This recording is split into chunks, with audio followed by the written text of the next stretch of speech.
My agent is utterly desperate for me to achieve fame, to the point of intoxication, leading me to the abode of the illustrious heir of the Beijing Circle. He chastises me for my lack of shame, while I retort, accusing him of being consumed by lust. We exchanged barbs throughout the entire night, until exhaustion finally claimed us, and we succumbed to slumber. Upon awakening the next day, I found myself surrounded by 4 jubilant faces at the foot of my bed, my parents and his. Oh heavens, oh earth, at long last, we have witnessed this pair of childhood sweethearts come to fruition. I am an actress, passionately devoted to my craft, yet I harbor no affection for socializing. The prospect of dining with the director is utterly out of the question. The olive branch, tainted with ulterior motives, must return to its origin once cast aside.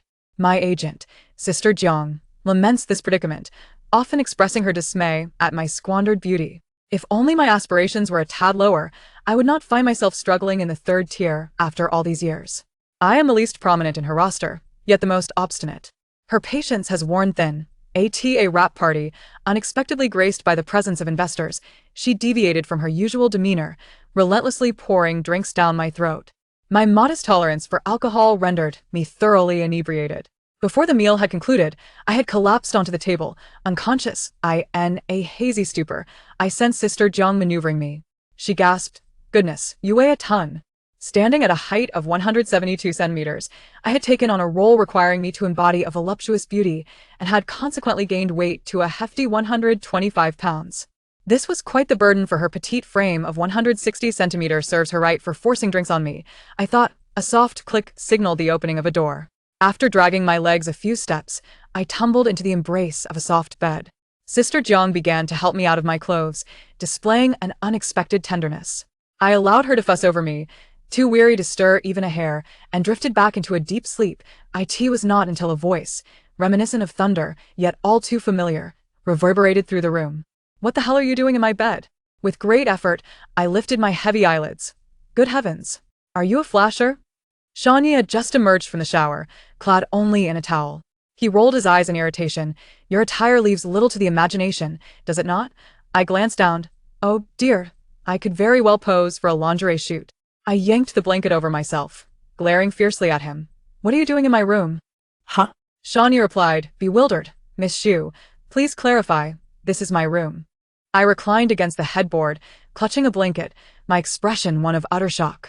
It was difficult to comprehend the audacious act of Sister Jiang shoving me onto someone else's bed. At this moment, Shawnee had already donned his attire and handed me a cup of warm water. I reached out to take it, but the cup remained motionless in his grasp. Looking up, I found him squinting at me with evident displeasure, demanding, "Honestly, how many times have you engaged in such behavior?" Oh, my temper flared.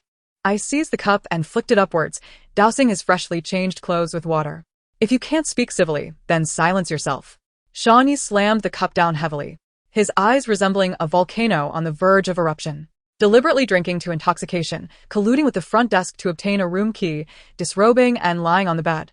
Xu too. After all these years, has your professional ethics been devoured by a dog? I rose, aiming a slap directly at his face. "I've already said it was my agent's impulsive decision. Are you trying to deceive me?" He grasped my wrist tightly, his teeth clenched in frustration. "Would she dare if it weren't your consent? Using your physical charms to get ahead, you've certainly progressed." The dizziness was overwhelming, and my vision was clouded with anger. I bit down sharply on the back of his hand, prompting him to release me in pain. I shook my wrist, still stinging from his grip. "And what about you? You seem quite familiar with this whole seduction process. How many women have you exploited?" I retaliated. "Huh? After all these years apart, you, the young master of the capital circle, have only worsened. Toying with women, driven by lust, utterly depraved. We both stood our ground, necks craned as we argued throughout the night. As dawn broke, I could no longer endure. "Let us sleep now and continue upon waking." Agreed. This sleep was profoundly deep. So profound that when others entered the room, neither of us noticed. Click, click. "Look at these two. They certainly resemble a married couple. I told you they were merely feigning a rift. They're fine privately, yet you wouldn't believe me. Indeed, your eyes are remarkably sharp. How noisy." I slowly opened my eyes to find 10 gazes fixed upon me. Startled, I saw my parents and Shawnee's parents. I promptly closed my eyes again. This must be a dream. "Dad? Mom?" A disbelieving, quaking inquiry from Sean Yi reached my ears. I swiftly glanced at the 4 beaming faces hovering above. They all grinned widely. "Good morning, daughter." "Good morning, son." I turned to exchange a glance with Sean Yi, recognizing the same horror reflected in each other's eyes. Oh no, this is disastrous. No matter how much Sean Yi and I protested, they remained unconvinced of our innocence. "Oh, don't be shy. We are quite open-minded," my mother insisted. Sean Yi's mother added, "Son, you must not be an irresponsible scoundrel who takes advantage of others." My father and Sean Yi's father chimed in. "Let us set a date soon." Both Sean Yi and I felt utterly devoid of hope, rendered speechless. It was Sean Yi who first sensed the strangeness of the situation. "How did you know we were here?" My mother raised her phone, pointing to the screen. "We saw it on the trending topics." On the phone screen, the trending topic read, "Female actress breaks into the hotel room of Capital Circle young master." The accompanying photo was a screenshot from hotel surveillance, with Sister Jiang conveniently edited out. The same room number, with only a 10-minute difference in entry times. I had entered first, followed by Sean Yi. No wonder Sister Jiang was so breathless. She rushed to get me into the room, fearing she wouldn't make it back before Sean Yi returned. The comments section erupted. "Is that Shu 2 in the screenshot? Who is Shu 2? I have no recollection. What has she acted in? A struggling actress trying to ascend the ranks through dubious means. Does she dare provoke the young master of the Capital Circle? His bed is not easy to climb into. Missteps could lead to expulsion from the industry." Laughing so hard, with the example of Qin Jiechi, how could she still dare to make a move? She must be desperate for fame. Qin Jiechi was once the leading lady of period dramas, possessing an ancient charm. Yet she could never land good modern scripts and sought out Sean Yi's modern production. After all, it was rare to find such a young and handsome investor. After a night's sleep, one could hardly tell who would gain and who would lose. Subsequently, she was unceremoniously thrown out of the room by Sean Yi. Her career abruptly halted. Following that incident, Sean Yi tweeted, "Those with ulterior motives targeting me shall perish." When I first encountered that tweet, I scoffed at his behavior from across the screen. A person who plays around so much in private, pretending to be pure for whom? The hangover left my head throbbing, particularly upon seeing the trending topic. Having been in the industry for 4 years, I relied solely on my acting skills to reach this point. My passion for being an actress is genuine. I do not concern myself with status. If I were to care about status, it would merely take a few words from my father. My full name is Li Shu Tu, with Shu Tu being my stage name. The Li family stands as the second most influential in the Capital Circle, next to the Shan family, and the 2 families share a long-standing friendship. Sean Yi and I are merely a month apart in age. I am a Scorpio. He is Sagittarius, one a sharp-tongued oddball, the other a volatile powder keg. We have never gotten along since childhood, often clashing over trivial matters. A romantic entanglement between us? That would be akin to a collision of celestial bodies, resulting in mutual destruction. It is utterly impossible. In fact, we have not seen each other for nearly 3 years. Had it not been for Sister Jiang's meddling, we might have continued on our separate paths without ever crossing again. I mouthed to Sean Yi, "What should we do?" He caught my signal and turned to our parents with a feigned smile. "Perhaps you should leave for now? I need to discuss something with Shu Tuesday." "Oh," they responded, their voices lingering in the air. I felt utterly mortified. How could 4 individuals collectively over 200 years old produce such juvenile sounds? Understood, we'll leave." As I watched them exit the room, Sean Yi and I simultaneously exhaled deeply. For the first time, we shared a sense of mutual understanding in our plight. I slumped against the headboard and asked Sean Yi, "How do you intend to handle this?" Surprisingly, he did not oppose me. "I will follow your lead. I shall cooperate fully." I couldn't resist my sarcasm. Oh, what merit does a mere third-tier actress have to command the esteemed young master's cooperation? He pulled out his phone. "Very well, I shall call my father right now and inform him that we've decided to set a wedding date for next week." "Don't be absurd, please." I clasped my hands together in supplication. "You are magnanimous." Sean Yi was indeed capable of such self-sabotaging antics. Back in middle school, when he wrote love letters to girls and his parents discovered them, just as he was about to face a double dose of punishment, this rascal shouted, "This is a letter I wrote to Shu Tuesday." I was minding my own business at home, yet suddenly found myself in a predicament. How utterly ludicrous. Even more absurd was that both sets of parents believed him without question. I inquired about his intentions. Sean Yi replied, "I merely noticed you had no suitors. So, I thought I'd be kind and let you experience the feeling of early romance. Thank you, how considerate of you. This led my parents to become increasingly anxious, fearing that we might engage in something inappropriate during this hormonally charged age. Their stance was clear. Relationships could be pursued, but only once we reached adulthood. They began supervising me daily, escorting me to and from school, even confiscating my phone.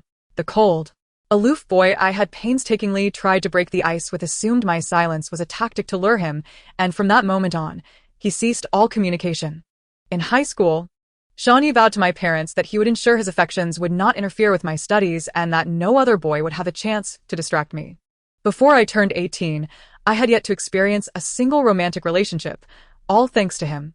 In university, he would simultaneously advise me, men are not to be trusted, keep your distance, while indulging himself in a whirlwind of flirtations.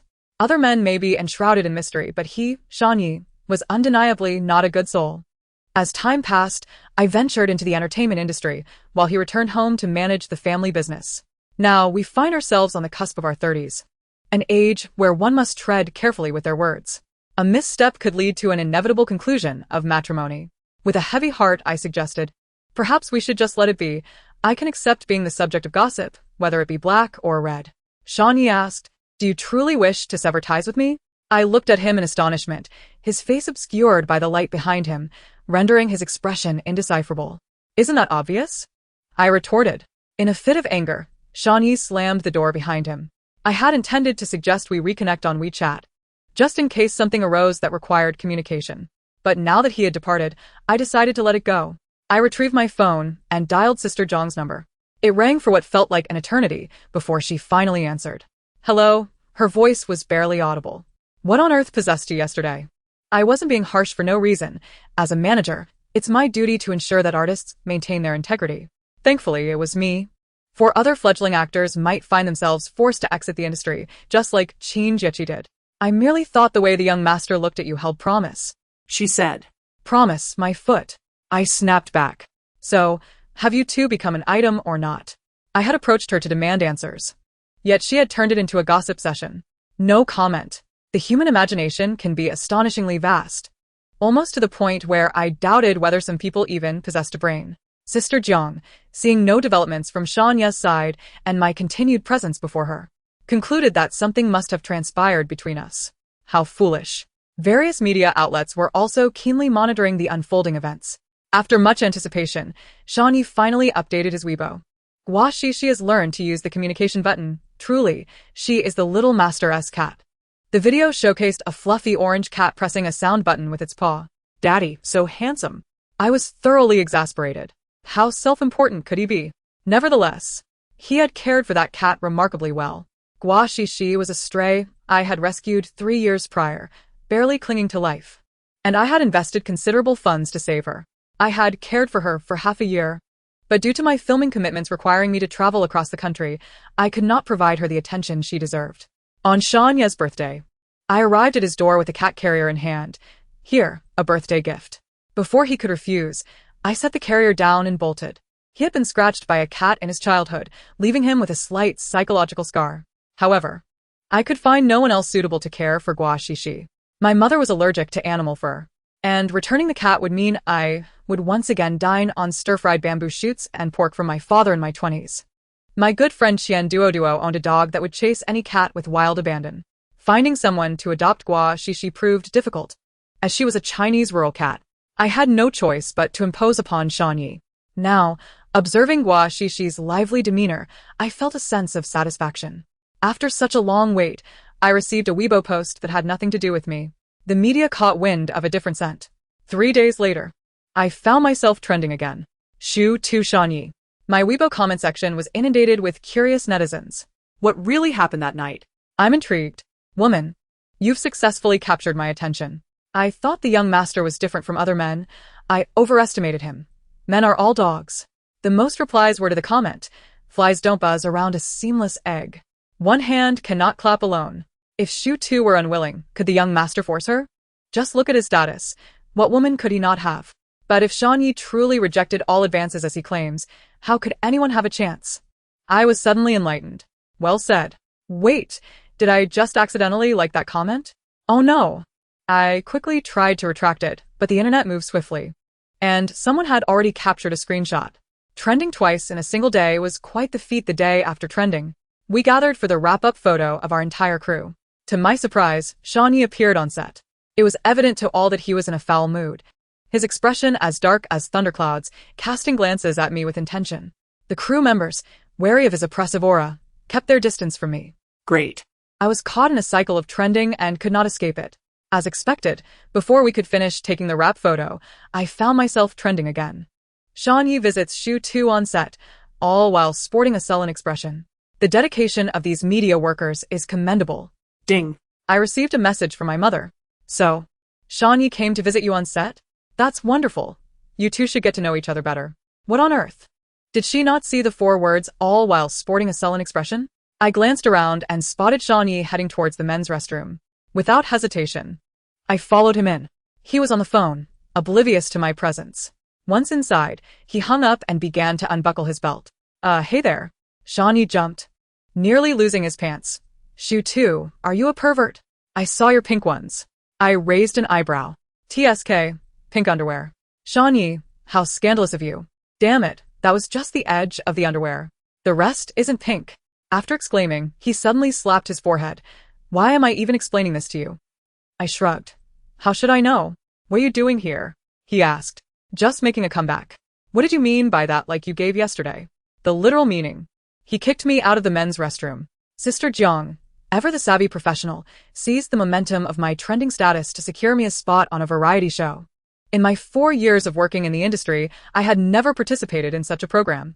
Primarily out of fear that I might lose control of my tongue on air, I firmly rejected Sister Jiang's offer. I won't go. You have no choice but to go. Excuse me? The big boss specifically requested your participation. If you refuse, you won't have any roles for the next 6 months. Talk about hitting the nail on the head. Damn. The boss had me firmly in his grasp. What would my family understand? The show she had lined up for me was a horror-themed escape room variety show. As Shu 2, I fear nothing but the dark. When I get scared, I tend to unleash a torrent of curses. Prior to the recording, Sister Jiang failed to mention that this particular episode would be broadcast live. It wasn't until I noticed the crew fitting each guest with a GoPro that I realized my predicament. Help. I had hoped for post-production to edit out my foul language. But Liv? How was I supposed to manage this? Would the audience be subjected to my unfiltered outbursts? Well, since I was already here, I might as well embrace it. If worst comes to worst, I would trend again, something I had already grown accustomed to. There were 6 guests participating in the show, 2 variety show veterans, a male idol, and 2 other actresses. Unfortunately, I was not acquainted with any of them. With no familiar faces around, I had no choice but to face my fears alone. Oh. The loneliness. Once the blindfold was in place, I felt as if I had been ignited. My limbs trembled uncontrollably, and my legs felt weak beneath me. Bullet comments. Did I see that correctly? Is she trembling? That's exaggerated. She just put on the eye mask. Do you really believe what you're seeing? It's obviously an act. But still, her legs are hilarious, haha. Upon entering the escape venue, I distinctly sensed a drop in temperature. Removing the eye mask, I found myself engulfed in darkness, unable to discern anything. Fortunately, the 2 variety show stars were quite bold, while the rest of us 4 clung to the corners of their garments. This small grip on their fabric was my sole source of comfort in the entire escape room. The 6 of us ventured forward in the inky blackness. Suddenly, flickering red lights illuminated ahead, accompanied by the blaring sound of an alarm. Zing. Everyone turned to look behind. A tall man, his face obscured by blood, brandished a sparking chainsaw. He charged towards us. Ah. Wow. The screams erupted in a cacophony. The 6 of us fled in panic. 2 paths appeared before us. I initially intended to follow the others down the left one. But then, an unexpected blow struck. A ghostly woman with unkempt hair descended from the ceiling. Our eyes met. What the hell? My mind was a whirlwind of chaos. My mouth moved, yet my legs felt paralyzed. I collapsed onto the ground, struggling to crawl to the right with my hands. At that moment, the bullet comments flooded in. You can tell she's genuinely terrified. 233333. Her cursing is raw and authentic. Hello? Is this 120? My legs have vanished. Screaming distortedly, crawling in the shadows. The other guests had already vanished from sight. As I crawled to the right corner, Trembling and leaning against the wall to stand, a bloodied hand landed on my shoulder. I got you. The chainsaw in his other hand buzzed ominously. It was the chainsaw man from before. My scalp tingled with fear. My knees seemed to have a mind of their own, and with a thud I knelt down. I want to go home. I want to find my mom, dad, grandma, grandpa. I don't want to record anymore. If I keep recording, I might meet an untimely demise. Life is so precious. One must cherish it. Sob, sob, sob. The bullet comments rushed past in a flurry. Cried out of fear. Is that acceptable? Kneeling so decisively, haha.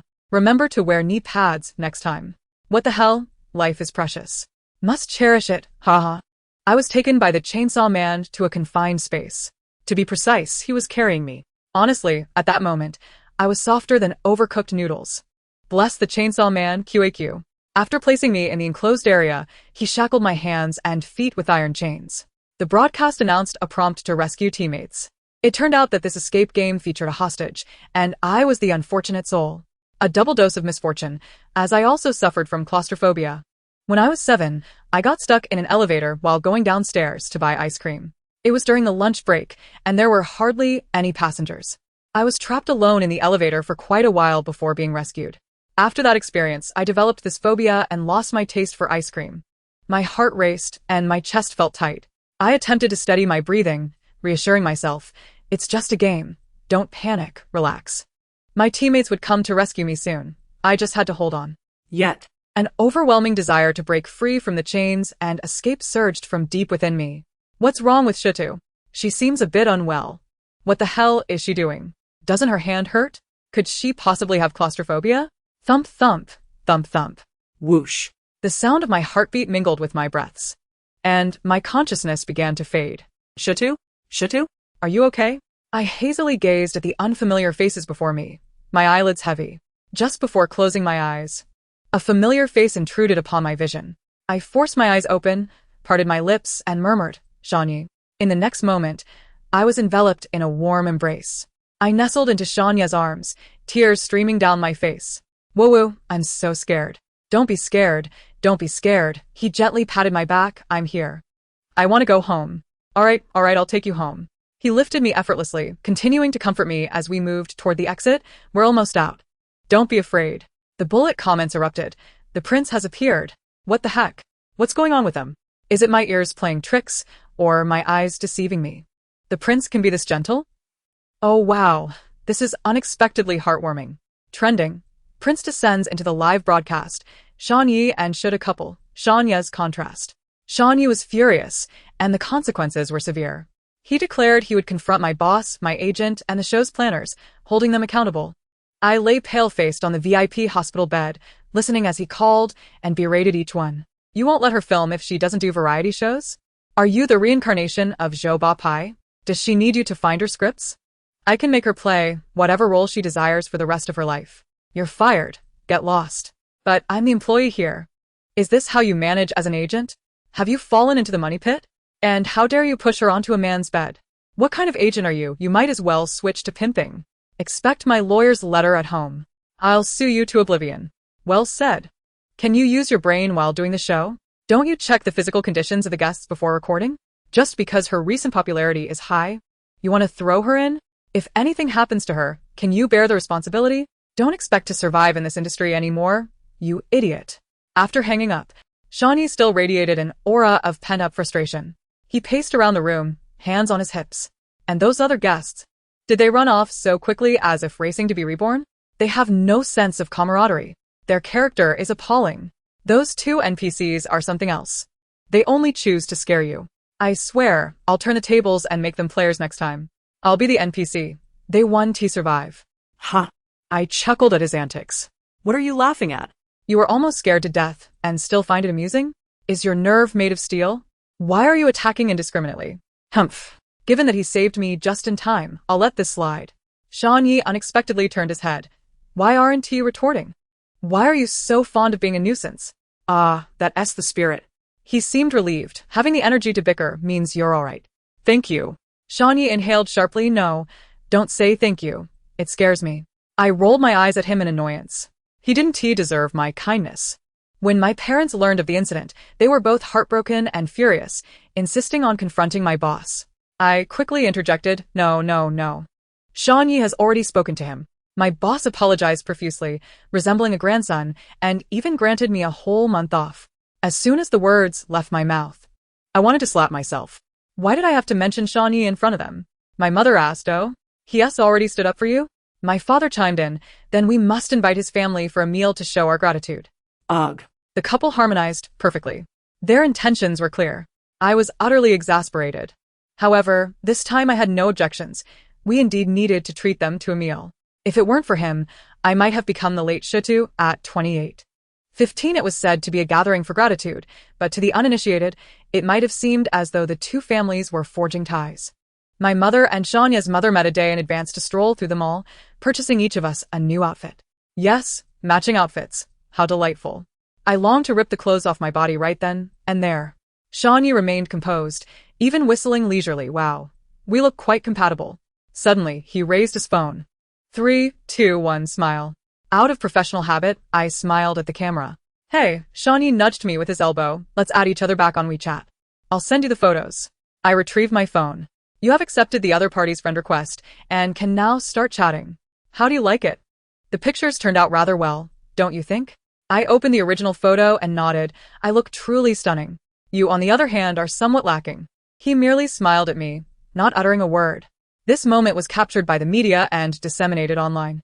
I was absorbed in my phone while Shawnee gazed at me with a smile. The comment section regarding Shawnee and Shu2's matching outfits erupted.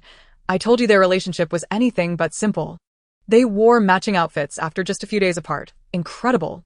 So, that previous encounter was not a mere arrangement, huh? Not necessarily. They could have started dating after that. When will the parties involved make an official announcement? I silently saved the media's posted photographs. You ask me why? Simply because I wanted to. 16, I merely took a nap, and upon waking, Weibo had crashed again. That troublesome Shawnee. He had retweeted the comment. So that previous encounter was not a mere arrangement, adding, she was never that kind of person. Dear heavens. Why did he dive into this frenzy? I forwarded his Weibo post to WeChat. Are you out of your mind? Didn't we agree on a low-profile approach? He replied. With our parents meeting and us in matching outfits, the netizens are demanding an official announcement, and you still want to play it cool? Oh, your heart is so cold. Speak plainly. How about we turn this pretense into reality? I stared at those words on my screen, unable to regain my composure for quite some time. What nonsense was he spouting? Was this something one could transform into reality? This flirtatious rascal was someone I could not entertain. I typed out a response, no. Reason? I don't like you. The dialogue box indicated that Shawnee was typing. Shawnee, typing. Eventually, it settled on his name, returning to silence. I stared at his name for several seconds before locking my screen. A lock screen can still be unlocked. Some things, once locked away, are not so easily reopened. 17 Shawnee and I attended universities in the same city. The two schools were not far apart, merely a subway stop away. Having been born and raised in the north, we found ourselves in the unfamiliar south, grappling with numerous adjustments. Humans in unfamiliar environments have an innate tendency to form bonds. Even if one had been an adversary in the past, a strange sense of closeness could unexpectedly arise. Our WeChat conversations flourished, sharing snippets of our daily lives. On weekends when there were no classes, we would meet for meals and strolls. Together, we traversed every nook and cranny of that city. Something was brewing between us, quietly transforming, yet neither of us dared to address it. Having grown up naked together, never viewing each other as the opposite sex, we found ourselves at a loss against the tide of unfamiliar emotions. Yet the body proved more honest than feelings. We often walked side by side, our arms brushing against one another. When he accompanied me back to school, that farewell hug lingered for twice as long as it had at the outset. While cycling, my hand slipped from the hem of my shirt to his waist. I thought to myself that letting things unfold naturally was quite pleasant. One day, we would surely hold hands and share kisses. But I couldn't pinpoint when it began. Shawnee became slow to respond to messages, often unavailable when I tried to arrange a meeting. I felt a twinge of anxiety, a sense of urgency. Without prior notice, I ventured to his school to find him. Typically, he would be playing basketball at that hour. Upon arriving at the court, I found him there, tenderly petting the head of a strange girl, smiling at her with a fondness he had never shown me. I sent him a WeChat message inquiring about his activities. He heard the notification, glanced at his phone from his pocket, just a fleeting glance, and without unlocking the screen, returned it to his pocket. I recalled my experienced roommate's words. When a guy suddenly becomes slow to reply, it's highly likely he has another girl in the picture. Li Shu too. You can't afford to drag your romantic progress so slowly. Men are inherently impatient and cannot wait. At the time, I had vehemently disagreed. Now, however, I found myself convinced. Heartbroken, I stood beneath a tree, watching him twist open a bottle of water and hand it to that girl, who then linked her arm through his as they strolled away together. My heart clenched with unease. On my return journey, I chose not to take the subway. I walked, tears streaming down my face. By the time I reached my dormitory, my tears had nearly dried. I was not one to dither. Since he had found someone new, I would graciously withdraw. After all, we had never truly begun anything. 18 holidays always passed swiftly. In the blink of an eye, it was time to return to work. This time, I was cast in a historical fantasy drama as the second female lead. Well, I had ascended from a third-tier actress to a second-tier one. A reason to celebrate. This production involved numerous scenes requiring wire work.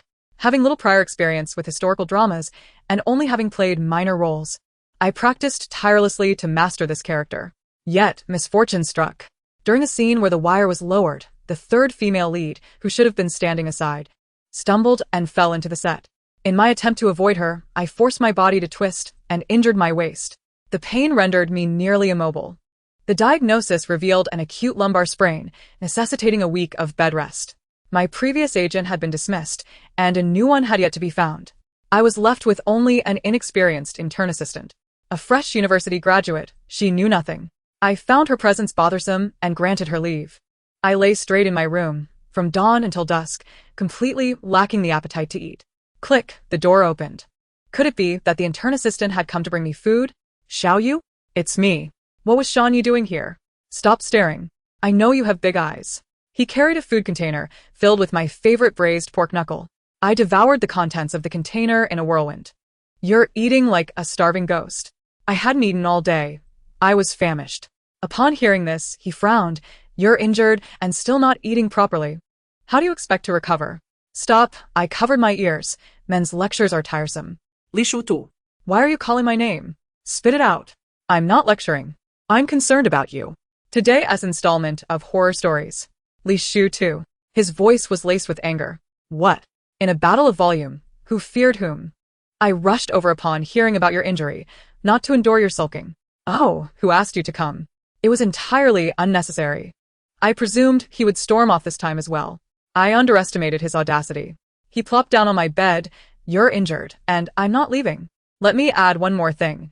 Even if it kills me, I won't leave here. Is this a display of stubbornness? I am utterly dumbfounded. Shawnee has taken a shower at my place and changed into loungewear, exuding an air of leisure as if he were the master of this abode. Is it that you lack the funds to secure a separate room? He casts a sidelong glance at me. Why the anxiety? This isn't our first time sharing a room. Who's anxious? Can it be the same? The last time we shared a room was purely by accident. No worries. After a few more nights, you'll grow accustomed to it. I suspect he is teasing, though I have no evidence. My back aches. My fighting spirit has waned. No more banter with him. It's time for sleep. I drift into a dreamless slumber, only to awaken to the enticing aroma of breakfast. To my surprise, Shawnee is capable of cooking and does so quite adeptly. Dressed in an apron, he embodies the essence of a devoted husband, making one wish to take him home. Ugh, what bizarre thoughts invade my mind. Away with such strange notions. I have spent several days lying in bed while Shawnee is taking care of me here in Hengdian. On the eve of my return to work, I tell him he can leave. He crosses his arms defiantly. I am not going anywhere, his gaze fixed stubbornly upon me. Unable to maintain my composure, I retort. Shawnee, stop this nonsense. Let us be reasonable. There's no possibility for us. Why not? For no particular reason. It's simply isn't possible. Li Shutu, he grips my shoulders firmly. If you're to condemn me to death, you must present a rationale. You never explain. Yet you oscillate between warmth and coldness, drawing near and then retreating. I am displeased and push his hands away. Don't you play the victim here? It's you who has been inconsistent. He looks taken aback. When did I do that? In college. Fine, if he wishes to discuss it, I shall oblige. On the basketball court. With the girl sporting twin ponytails, you patted her head, handed her a bottle of water, and then the two of you walked away hand in hand. For a few seconds, Shawnee's expression is one of confusion. Oh, I know who you're talking about. He appears enlightened. That's my roommate's younger sister. Shawnee hesitates. And I impatiently urge him, go on. She was only 14 when she was diagnosed with leukemia. The wig she wore was a disguise. I freeze. Damn. I truly feel wretched. She wanted to spend a few days with her brother as her last wish. During that time, our dormitory took turns watching over her, terrified that something might go wrong. Why didn't you tell me directly? I feared it would upset you, so I kept it to myself. I thought it was just a matter of days. Who knew you would be angry because of it? You came to school to see me, yet didn't he say a word? My face burns as I lower my voice. Well, I went there with the intention of catching you in the act. Misunderstandings are resolved, yet the atmosphere becomes somewhat awkward. So, Shawnee speaks first. Pointing between us. Are we dating? I ponder for a moment. No. Stop right there. Hearing "no" gives me a headache. What? Li Shutu, do you even have a heart? What's wrong with me? Shawnee appears a tad overwhelmed. I've liked you since middle school, for 15 years. How much longer must I wait?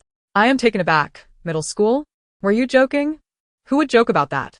He seems even more distressed. I professed my feelings for you in high school too.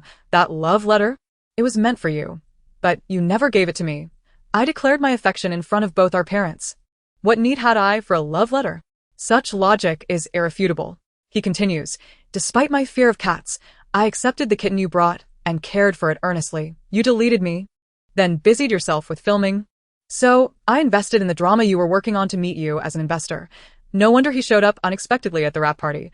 When I said that you could play any role you desired, I was serious. Which character are you interested in? I will invest in that production. Furthermore, when our parents suggested we settle down, I never once voiced a dissenting opinion. That does seem to be the case. I scratch my head and ask, am I really that dense?